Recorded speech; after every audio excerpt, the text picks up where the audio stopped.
Sur cet homme étonnant, vu à Francfort, on ne m'a rien écrit de faux. J'ai vu un certain nombre de cahiers du livre, d'écriture très nette et très correcte, nulle part fautive, que ta dignité aurait lu sans peine et sans lunettes. Par plusieurs témoins, j'ai appris que 158 volumes étaient finis, quoique d'autres assurent qu'il s'agit de 180. On dit qu'avant que les volumes fussent finis, il y avait des acheteurs tout près. Cet homme étonnant qu'évoque le chambellan du cardinal de Carvajal dans sa lettre, c'est Gutenberg. Et le livre, c'est la Bible de Gutenberg, qui consacre l'invention de l'imprimerie.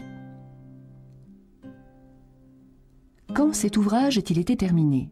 Probablement en 1454. Combien d'exemplaires en ont-ils tiré? On l'ignore. Il en subsiste 49 dans le monde aujourd'hui.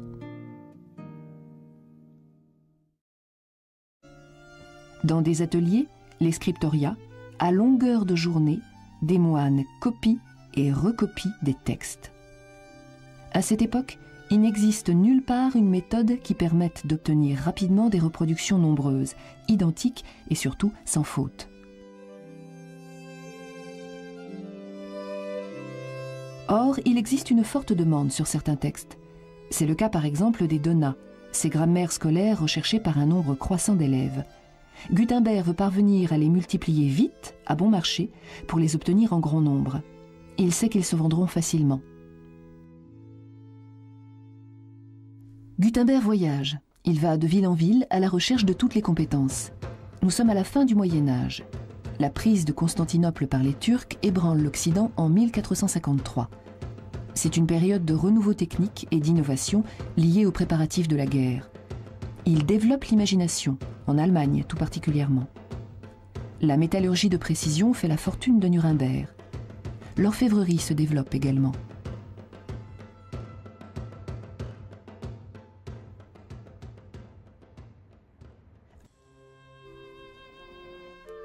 Le véritable génie de Gutenberg ne réside pas dans une innovation révolutionnaire. Il s'emploie plutôt à tirer parti de techniques qui existent, éparses, utilisées à d'autres fins. A-t-il découvert les caractères mobiles? Non. Les Romains composaient déjà des mots avec des lettres séparées. La presse, elle servait depuis longtemps pour écraser le raisin. Les alliages au plomb, l'artillerie en avait mis au point. Les moules pour couler les caractères, les orfèvres en utilisaient déjà, mais il est vrai qu'ils n'étaient pas réglables.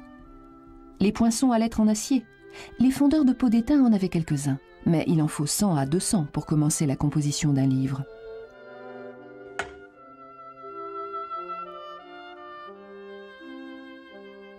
Gutenberg réunit tous ces matériels. Il les améliore, les coordonne. Cet assemblage intelligent, coûteux et patient lui a sans doute pris une quinzaine d'années. Gutenberg fait d'abord graver un poinçon en acier. Le graveur y sculpte en relief le caractère inversé. Une fois terminé, le poinçon, devenu très dur, ne pourra plus être retouché. Le poinçon vient s'enfoncer dans une matrice en cuivre. Sur cette matrice, placée au fond d'un moule réglable, on coule un alliage de plomb, d'étain et d'antimoine.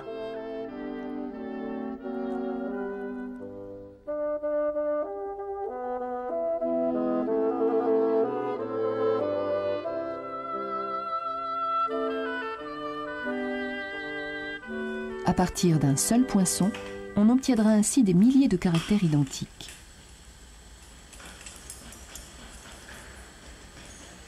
Pour composer une page à l'ancienne, on range les caractères un par un, ligne par ligne, en suivant un modèle.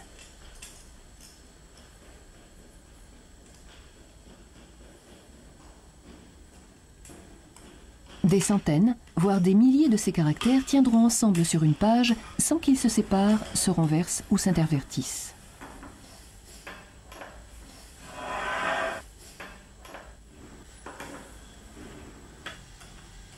On tamponne les caractères avec une encre noire et grasse.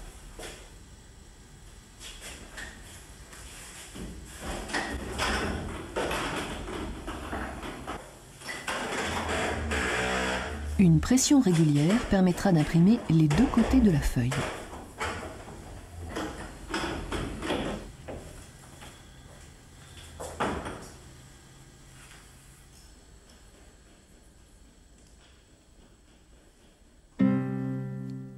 L'imprimerie rencontra presque immédiatement un immense succès.